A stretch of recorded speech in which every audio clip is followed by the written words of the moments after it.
നമസ്കാരം പ്രിയപ്പെട്ടെ. ഒരു പുതിയ തരം സംഖ്യ ഞാൻ എൻ്റെ പ്രിയപ്പെട്ട പ്രേക്ഷകരിലേക്ക് ഒന്ന് പരിചയപ്പെടുത്താം. കുറച്ച് ദിവസങ്ങളായിട്ട് സോഷ്യൽ മീഡിയയിൽ നിരന്തരം കണ്ടുകൊണ്ടിരിക്കുന്ന ഒരു വേട്ടാവളിയനാണ്. കാരണം ഇവൻ എന്തോ വലിയ സംഭവമാണെന്നൊക്കെയാണ് വിചാരിച്ചിരിക്കുന്നത്. സംഖ്യകളെക്കുറിച്ച് നമ്മൾ കൂടുതൽ വർണ്ണിക്കേണ്ട കാര്യങ്ങളൊന്നുമല്ലല്ലോ. സംഖ്യയിൽ ചെറുപ്പം മുതലേ വള്ളി നിക്കർ വിട്ട് പോയി അവിടുത്തെ വാട്സപ്പ് യൂണിവേഴ്സിറ്റിയിൽ നിന്ന് കിട്ടുന്ന സാധനം ഇവൻ്റെ കണ്ണാക്കി തിരികെ ഗോമൂത്രവും ഒഴിച്ച് തലയുടെ ഫിലമെന്റ് അടിച്ചു പോയി ഇത്തരത്തിലുള്ള ഒരുപാട് വിദേശ രാജ്യങ്ങളിലാണ് ജോലി ചെയ്തത്. അതും GCC കൺട്രിയിലാണ് കൂടുതൽ ആൾക്കാർ ജോലി ചെയ്തത്. അത്തരത്തിലുള്ള ഒരുപാട് ആളുകളുടെ മനോഭാവം നമ്മൾ തിരിച്ചറിഞ്ഞവരാണ്. മലയാളികളെ പറയിപ്പിക്കാൻ വേണ്ടി ഉണ്ടായിട്ടുള്ള ചില മരവാഴകൾ നിങ്ങളിപ്പോൾ ഈ ഫോട്ടോയിൽ കാണുന്ന ഇവൻ ഒന്നാം തരം മുസ്ലിം വിരോധിയാണ്. ഇവൻ നിഷ്പക്ഷനാണ് എന്നൊക്കെ പലപ്പോഴും ഇവൻ്റെ വീഡിയോയിൽ ഇങ്ങനെ കൂട്ടിച്ചേർക്കാറുണ്ട്. പക്ഷേ ഇവൻ ഒന്നാം തരം കറ തീർന്ന സംഘിച്ചാണെങ്കിലും ഈ വൃത്തികെട്ട ഊളയുടെ ഒരു 2-3 വീഡിയോകൾ എൻ്റെ പ്രിയപ്പെട്ട പ്രേക്ഷകരെ നിങ്ങളെല്ലാവരും കാണണം. കാരണം കേരളത്തിലെ പൊതുസമൂഹം ഇവനെപ്പോലുള്ളവരൊക്കെ തിരിച്ചറിയണം. സംഖ്യകളുടെ ഇടയിലും സംഖ്യകളുടെ ഇടയിലൊക്കെ ഇവന്മാർക്ക് വലിയ പേരാ. കാരണം ഇവിടുത്തെ മുസ്ലിങ്ങളെ എടുത്തങ്ങോട്ട് കീറി ഭിത്തിയിൽ ഒട്ടിക്കുന്നു എന്നാണ് പറയുന്നത്. മുസ്ലിം എന്ന് പറയുമ്പോഴത്തേക്ക് ഇവിടുത്തെ തീവ്രവാദ മുസ്ലിം സംഘടനയെ കുറിച്ചിട്ടാണ് ഇവന്മാർ പറയുന്നത്. പക്ഷേ പറഞ്ഞു വരുമ്പോഴത്തേക്ക് ഈ രാജ്യത്തുള്ള സകലമാന മുസ്ലിങ്ങളെയും കുറിച്ചിട്ട് തെമ്മാടിത്തരം പറയുക. ഇവർ മൊത്തം രാജ്യത്തിന് അപകടമാണ്, ഇവരാണ് ഈ രാജ്യത്തിൻ്റെ എല്ലാം പ്രശ്നങ്ങളുണ്ടാക്കുന്നത്. ബിസിനസ് പരമായിട്ടാണെങ്കിലും മറ്റേത് മേഖലകൾ എടുത്തു നോക്കിയാലും ഇസ്ലാം ഇവിടെ ഭയങ്കര പ്രശ്നമാണ്. കാരണം ഈ രാജ്യം കുട്ടിച്ചോറാക്കാൻ പോകുന്നത് അവരാ. ഇനി ഒരു 25 വർഷത്തോടെ കഴിയുമ്പോഴത്തേക്ക് ഈ രാജ്യം ഭരിക്കാൻ പോകുന്നത് മുസ്ലിങ്ങളായിരിക്കും. അത് നിങ്ങൾ സൂക്ഷിച്ചോളുക. പിന്നെ മലപ്പുറം ജില്ലയെ കുറിച്ചിട്ട് പിന്നെ പറയേണ്ട കാര്യമൊന്നുമല്ലോ. മലപ്പുറം ജില്ല എന്ന് പറഞ്ഞാൽ ഇവൻ്റെയൊക്കെ കണ്ണിൽ അത് പാകിസ്ഥാനായിട്ടാണ് കാണുന്നത്. കാരണം മുസ്ലിം ലീഗ് ഭരിക്കുന്നതുകൊണ്ട് തന്നെ മലപ്പുറം എന്ന് കേൾക്കുമ്പോൾ അവരെല്ലാം തീവ്രവാദികളാണെന്നാണ് ഈ ഇങ്ങനെ വന്നിരുന്നുണ്ട്, ഈ വീഡിയോയിൽ വന്നിരുന്നുണ്ട് ഇങ്ങനെ കൊണയടിക്കുന്നത്. നമുക്ക് ആ കൊണയടി ഒന്ന് കേട്ടിട്ട് ഇവൻ്റെ അണ്ണാക്കി കൊടുക്കുന്നൊരു മറുപടി കൊടുക്കാം. ദൈവത്തിനെ വിൽക്കുന്നവർ ഇൻഷാ അല്ലാഹ്. നിങ്ങൾ ഡീല് ചെയ്യുന്നത് ഒരു മുസ്ലിമിനോടാണെങ്കിൽ, ബിസിനസ് പാർട്ണർ ആവുന്ന ഒരു മുസ്ലിമിനോടാണെങ്കിൽ, കച്ചവടം നടത്തുന്ന ഒരു മുസ്ലിമിനോടാണെങ്കിൽ, ഒരു സെന്റൻസ് പൂർത്തിയാക്കാൻ ഒരു 100,000 ഇൻഷാ അല്ലാഹ് ഉത്തിന് പീരിയിട്ട പോലെ ഇതിന്റെ ഇടയിൽ തിരികെ കയറ്റുന്ന കാഴ്ച നിങ്ങൾക്ക് കാണാൻ കഴിയും. ഇത് റൈറ്റോ റോങ്ങോ? തീർച്ചയായും നല്ലതാണ്, വളരെ നല്ലതാണ്. ദൈവത്തിനെ വിളിച്ച് കച്ചവടം ചെയ്യുന്നതിന് എന്താ തെറ്റ്? ഒരു കുഴപ്പമില്ല. നമ്മളതിൽ ആകൃഷ്ടനാകുന്നു, വിശ്വസ്തനാകുന്നു. നല്ല ഈമാനുള്ള വ്യക്തി, ദൈവഭയമുള്ള വ്യക്തി, ഇങ്ങനൊരു മനുഷ്യൻ ഒരു കാരണവശാലും ചതിക്കാനിടയില്ല എന്നുള്ളൊരു ഉൾവിശ്വാസം നമുക്ക് വരുന്നു. ഡീലിംഗ് നടക്കുന്നു, പൈസ കിട്ടുന്നു, കൊടുക്കുന്നു, വാങ്ങുന്നു. ദൈവത്തിന് വിൽക്കാൻ ഏറ്റവും നന്നായി അറിയാവുന്ന കൂട്ടർ ഇവർ തന്നെയാണ്. ദൈവത്തിനെ വിളിച്ചു വിൽക്കുന്നു, ഹലാൽ എഴുതി വെച്ച് വിൽക്കുന്നു. അങ്ങനെ പലവിധ പരിപാടികൾ വേറെ ആരെങ്കിലും ചെയ്യുന്നുണ്ടോ? ഏതെങ്കിലും മതം വടക്കേ ഇന്ത്യക്കാര് ജയ് ശ്രീറാം വിളിച്ചൊക്കെ കാണാൻ സാധിക്കുന്നുണ്ട്. പക്ഷെ വിരളമാണ്, എസ്പെഷ്യലി കേരളത്തിൽ.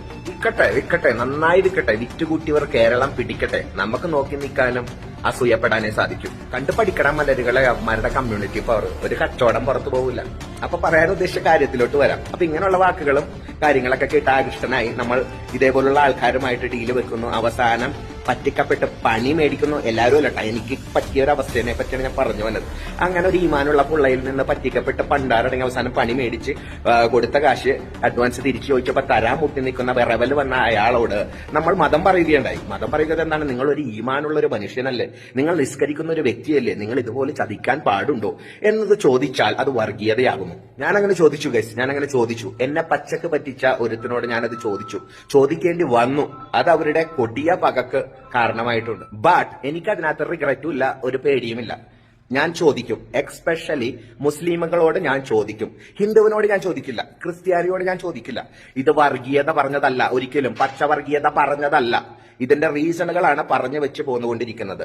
മുസ്ലിമിനോട് ഞാൻ ചോദിക്കും. കാരണം എന്താണെന്ന് വെച്ചാൽ ഇവരുടെ ഓരോ ബിസിനസ്സിലും ഓരോ വാചകത്തിലും പുട്ടിന് പിരിയിടുന്ന പോലെ ഇൻഷാ അല്ലാഹ് തിരികെ കയറ്റുന്നുണ്ട്. അതിൽ നമ്മൾ ആകൃഷ്ടനാകുന്നുണ്ട്, വിശ്വസ്തനാകുന്നുണ്ട്. അതുകൊണ്ട് തിരിച്ചു ചോദിക്കും. തെറ്റോ ശരിയോ? അതായത് ഇൻഷാ അല്ലാഹ് എന്ന് പറയുന്ന മറ്റൊരു ജിഹാദായിട്ട് ഇനി മാറാൻ പോവുകയാണ്. അതായത് ഇൻഷാ അല്ലാഹ് ജിഹാദ്. ഹൈന്ദവരോ ക്രൈസ്തവരോ ആയിട്ടുള്ള ഏതെങ്കിലും ആളുകൾ ഈ മുസ്ലിംസുമായിട്ട് പല കച്ചവടം നടത്തുകയാണെന്നുണ്ടെങ്കിൽ നിങ്ങൾ സൂക്ഷിച്ചോണം. ഇൻഷാ അല്ലാഹ് പറഞ്ഞിട്ടുണ്ടെങ്കിൽ അത് പറ്റിക്കപ്പെടാൻ പോവുകയാണ്. പിന്നെ ഇവൻ പറഞ്ഞതൊന്നും വർഗീയതയല്ല, ഇതൊന്നും വർഗീയതായിട്ടൊന്നും നിങ്ങൾ കൂട്ടരുത്. തങ്കപ്പെട്ട മനുഷ്യനാണ്. ഇവനെപ്പോലുള്ള നമ്മുടെ കേരളത്തിലെ മലയാളികളെ പറയിപ്പിക്കാൻ വേണ്ടി രംഗത്തിറങ്ങിയിട്ടുള്ളത്. ഇനി ഒരു വീഡിയോ കൂടെ ഇവൻ്റെ ഒന്ന് കണ്ടോ. ഓ ഗൈസ്, ഒരു മതയോളി മൂരിക്കാള രാഹുൽ മാങ്കൂട്ടം എന്ന പർവ്വത്തിന്റെ ലണ്ടൻ താങ്ങി വെളുപ്പിക്കാൻ ഇറങ്ങിയിട്ടുണ്ട്. അവന്റെ മൂട്ടിൽ ഒരല്പം തീയിട്ട് കൊടുത്തപ്പോ അവന് നല്ല രീതിയിൽ വിറവലിറങ്ങിയിട്ടുണ്ട്. ഇനി അത് ചൊല്ലിയാകും. നിഷ്പക്ഷനായും മതേതരനായും സംഘവിരോധിയായും സോഷ്യൽ മീഡിയയിൽ വിരാജിച്ച ഇവന്റെ പൊയ്മുഖം നൈസായിട്ട് അങ്ങോട്ട് വലിച്ചു കീറിയപ്പോ ഇവന്റെ ഉള്ളിൽ കിടക്കുന്ന മതയാണത്വവും പെർവേർട്ടിസവും പിറപ്പുകേടും എല്ലാം ഒരുമിച്ച് അവന്റെ പിഴച്ച വായിൽ നിന്ന് കഴച്ച വാക്കുകളായി പുറത്തു ചാടുന്നത് കാണാൻ കഴിഞ്ഞിട്ടുണ്ട്. മതവർഗീയത പറയുന്ന സംഘികൾ ഇവന് വെറുക്കപ്പെട്ടവനാണ്. നല്ല കാര്യം, വെറുക്കപ്പെടേണ്ട പുണ്ടകൾ തന്നെയാണ് അവന്മാർ. ഒരു തരത്തിലും യോജിക്കുന്നില്ല. ബട്ട് ഇതേ പാത പിന്തുടർന്ന് മതവും പറഞ്ഞ് മതം വോട്ടാക്കാൻ ശ്രമിക്കുന്ന മുസ്ലിം ലീഗ് ആണെങ്കിൽ ഇവൻ ഏറെക്കുറെ ഓക്കെയാണ്. ഈ വർഗീയ മലരന്മാരെ വെളുപ്പിക്കാനുള്ള തരത്തിലുള്ള വീഡിയോകൾ ഇവന്റെ ചാനലിൽ ഇവൻ തന്നെ ചെയ്തു വെച്ചിട്ടുണ്ട്. ഇതേ പച്ചമലരന്മാർ വെളുപ്പിച്ചെടുക്കാൻ ശ്രമിക്കുന്ന ഒരു പെർവേർട്ടഡ് കോഴിയാണ് നമ്മുടെ രാഹുൽ മാങ്കൂട്ടം. എടുക്കാനുള്ള വീഡിയോയുമായി വന്നപ്പോൾ അതിനെതിരെ പ്രതികരിച്ചത് ഇവന്റെ കുത്തിക്കഴപ്പിളകാനായിട്ട് ഇടയാക്കിയിട്ടുണ്ട്. ഇപ്പൊ അതൊരു പടിയും കൂടി കിടന്ന് കഴിച്ച വർത്താനത്തിലോട്ടും പിഴച്ച സംസാരത്തിലോട്ടും എത്തിയിട്ടുണ്ട്. ഇതിനെതിരെ പ്രതികരിക്കാതെ പോകാതിരിക്കാൻ പറ്റില്ല. ഈ അപരാധിക്കുണ്ടായ മുതുകാലോളി മോനോട് ഞാൻ അതിന്റെ ഹെഡിംഗ് തന്നെ കൊടുത്തിട്ടുണ്ട്, പട്ടിപ്പോരാടി മോനെ, ഇവർ അന്നം കമ്മിയാണെന്ന്. എവിടെയാണ് ഞാൻ സംഖ്യ എന്ന് വിളിച്ചത്?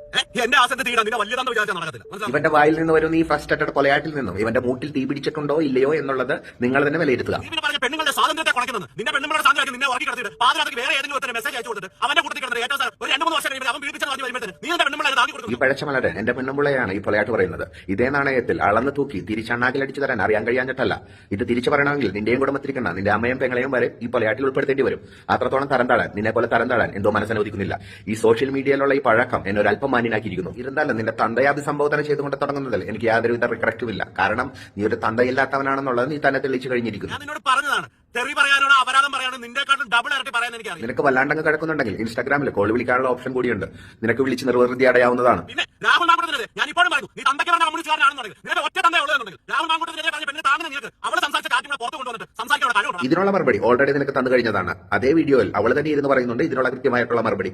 അവളുടെ ഫോണും വെക്കാം, അവന്റെ ഫോണും വെക്കാം, എന്നിട്ട് കൃത്യമായിട്ടുള്ള ഇന്റർവ്യൂവിൽ ഏർപ്പെടാം. അത് അവന്റെ വീട്ടിൽ ചെന്നാണെങ്കിൽ പോലും എന്ന് അവൾ കൃത്യമായിട്ട് പറഞ്ഞു വെച്ചിട്ടുണ്ട്. ഇന്ന് നിന്റെ കുടുംബത്തിൽ നിന്റെ കാലിന്റെ ഇടയിൽ കൊണ്ടേ തെളിവ് സമർപ്പിക്കുക എന്നുള്ളത് നടപടിയാവുന്ന കാര്യമില്ല. ഇന്ന് നിന്റെ തന്തയുടെ അണ്ടിക്കുറപ്പ് വെല്ലുവിളിച്ചുകൊണ്ട് ഞാനൊരു കാര്യം ചോദിക്കട്ടെ, പറ്റുമെന്നുണ്ടെങ്കിൽ ഇതേ ചാറ്റിന്റെ പകർപ്പ് രാഹുൽ മാങ്കൂട്ടത്തിന്റെ കയ്യിലും ഉണ്ടാവുമല്ലോ. എങ്കിൽ നിന്റെ തന്തയുടെ അണ്ടിക്കുറപ്പുണ്ടെങ്കിൽ അവനെ കൊണ്ടൊന്ന് പുറത്ത് പിടിപ്പിക്കുക. അത്ര വലിയ ആളാണെങ്കിൽ ഇത് തന്നെയല്ലേ നീ എന്നോടും തിരിച്ചു ചോദിച്ചത്? എണ്ണം കെട്ട രീതിയിലുള്ള ഇവന്റെ ആ ഒരു പ്രസന്റേഷൻ നിങ്ങൾ കണ്ടില്ലേ? അതായത് വിവരവും വിദ്യാഭ്യാസവും ഉള്ളവൻ എന്തെങ്കിലുമൊക്കെ പറയുമ്പോൾ അതിന്റെ താഴെ വന്നിട്ട് ചൊറിയാൻ വന്നു കഴിഞ്ഞാൽ, ഇവന്റെ ഭാഷയിൽ കൊണയടിക്കാൻ വന്നു കഴിഞ്ഞാൽ അവരടിച്ച് അണ്ണാക്കിലേക്ക് കയറ്റി കൊടുക്കും. ഹലാൽ എന്താണെന്ന് പോലും അറിയാൻ പായത്ത ഈ വിവരം കെട്ട വിവരദോഷിയുടെയൊക്കെ നമ്മളിനി എന്താണ് പറയേണ്ടത്? പിന്നെ ഈ ഹലാൽ എന്ന് പറയുന്നത് കഴിച്ചു കഴിഞ്ഞാൽ മരിച്ചു പോകുന്ന സാധനമൊന്നും അല്ല കേട്ടോ. അത് ഒരു മുസൽമാൻ ഒരു മാംസം കഴിക്കണമെന്നുണ്ടെങ്കിൽ അത് ഹലാലായ ഭക്ഷണം അവർ കഴിക്കത്തുള്ളൂ. പക്ഷെ അത് മറ്റുള്ളവർക്ക് കഴിക്കാൻ പാടില്ലെന്നോ, ഇവിടെ കഴിക്കുന്നവൻ കഴിക്കട്ടെ, കഴിക്കാണ്ടാത്തവൻ കഴിക്കണ്ട. അപ്പം ഇവന്റെ രീതിയിൽ ഒരു പുതിയ ജിഹാദും കൂടെ രൂപപ്പെട്ട നിങ്ങൾ കണ്ടല്ലോ. ഏതായിരുന്നു? പുട്ടിന് പീര ഇടുന്നത് പോലെ ഇൻഷാ അല്ലാ ജിഹാദ്. അതുകൊണ്ട് മുസ്ലിങ്ങളുമായിട്ട് കച്ചവടം ചെയ്യുന്നവരുണ്ടെന്നുണ്ടെങ്കിൽ ശ്രദ്ധിക്കുക, നിങ്ങൾ പണി മേടിക്കും. അത്തരത്തിൽ പണി മേടിച്ച ഒരെന്നാണ് പറയുന്നത് എങ്കിൽ നീ അത് കൃത്യമായിട്ട് നിന്നെ പറ്റിച്ചത് ആരാണെന്നും നീ വഞ്ചിക്കപ്പെട്ടത് ആരിൽ നിന്നാണെന്നൊക്കെ ഉള്ളത് വീഡിയോ വിശദമായിട്ട് നീ ചെയ്യുകയാണെന്നുണ്ടെങ്കിൽ സോഷ്യൽ മീഡിയയിൽ വന്നിരുന്നുണ്ട്. ഇതുപോലെ കൊണയടിച്ചാണല്ലോ കേരളത്തിലെ നല്ല ഉശിരുള്ള ആൺകുട്ടികൾ തിരിച്ചടിച്ച് നിന്റെ അണ്ണാക്കിക്ക് തന്നെ കയറ്റിത്തരും. അപ്പോൾ എൻ്റെ പ്രിയപ്പെട്ട പ്രേക്ഷകരെ, ഇവൻ പുതിയ തരം ഒരു വേട്ടാവളിയുടെ സംഖ്യയാണ്. അപ്പോൾ കണ്ടുവെച്ചോളുക. അടുത്തൊരു വീഡിയോ നമുക്ക് വീണ്ടും കാണാം. അതുവരെയ്ക്ക് എല്ലാവർക്കും ബൈ.